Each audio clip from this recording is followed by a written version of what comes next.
In this video, we're going to start looking at what are called the permutation groups. And this video, we're just going to be looking at some very important but basic definitions and examples. So to get started, I want to let IN be the set that contains the first n natural numbers.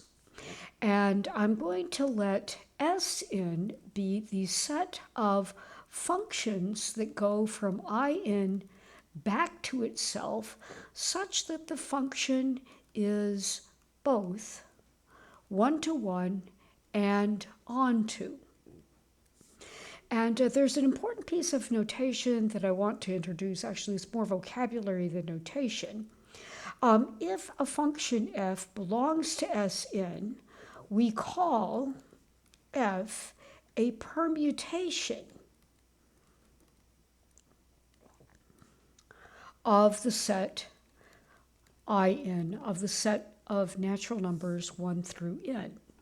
And it's important to note that one-to-one and onto functions are very easy to work with.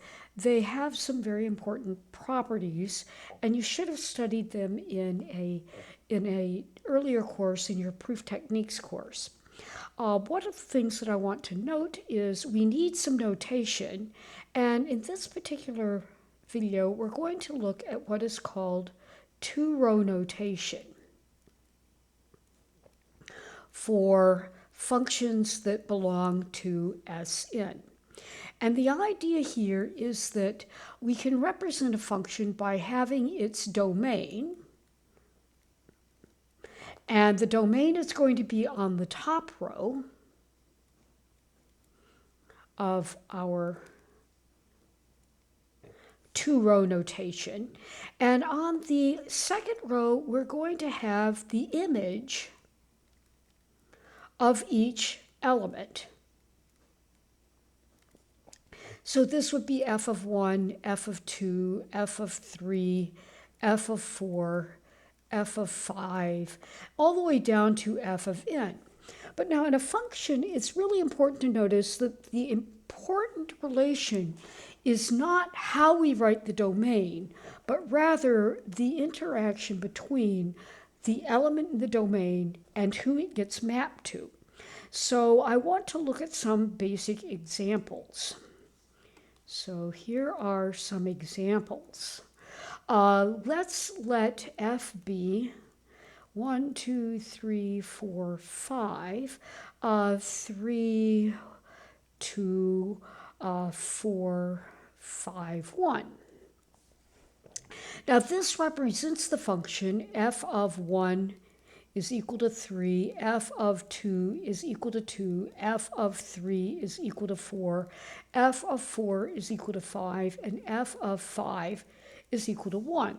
If I draw this as an arrow diagram, 2, 3, 4, 5, and we label them 1, 2, 3, 4, 5, and over here I have 1, 2, 3, 4, 5. The function f is the function that basically takes 1 to 3, 2 to 2, 3 to 4, 4 to 5, and 5 back up to 1. And because each of the elements inside this codomain set have exactly one incoming arrow, this function is indeed one-to-one, and because everything is hit, the function is onto.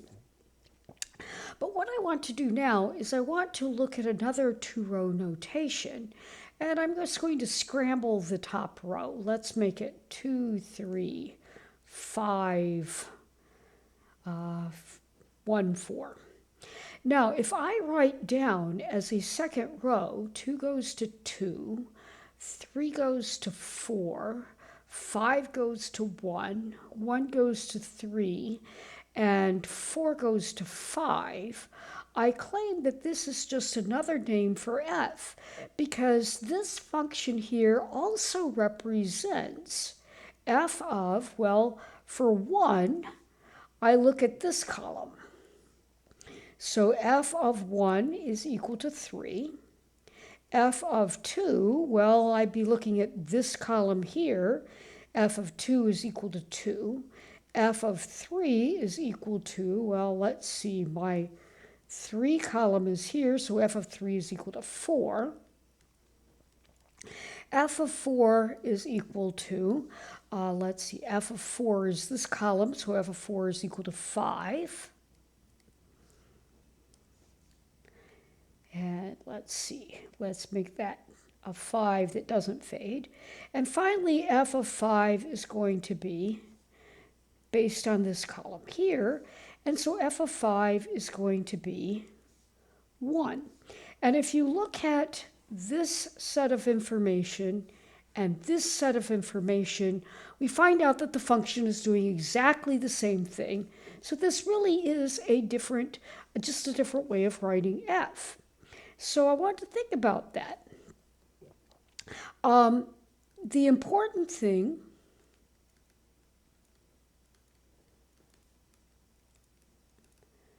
in two-row notation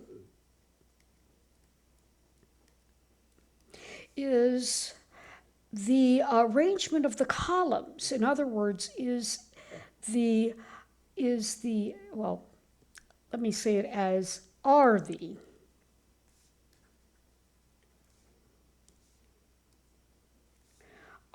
columns that are arranged as I, f of I.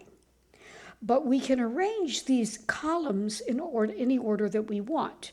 So we can arrange the columns in any order.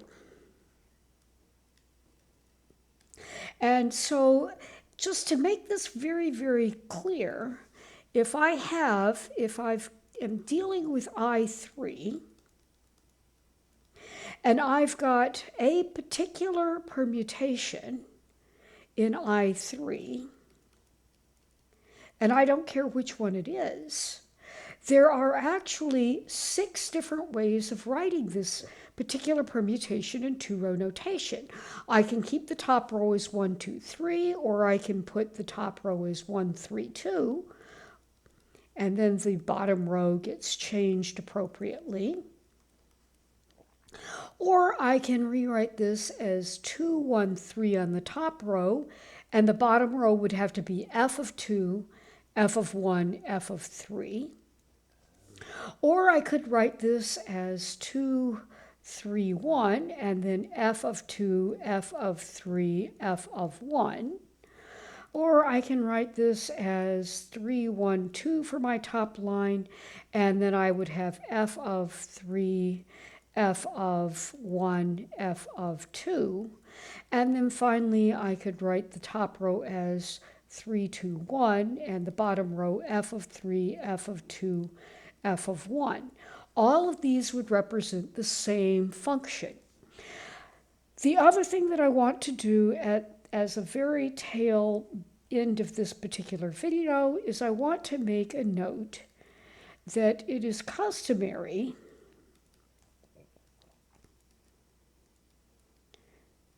to use lowercase Greek letters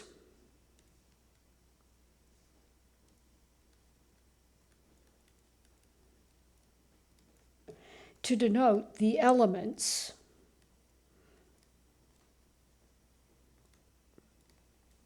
of Sn. And that's enough for this particular video.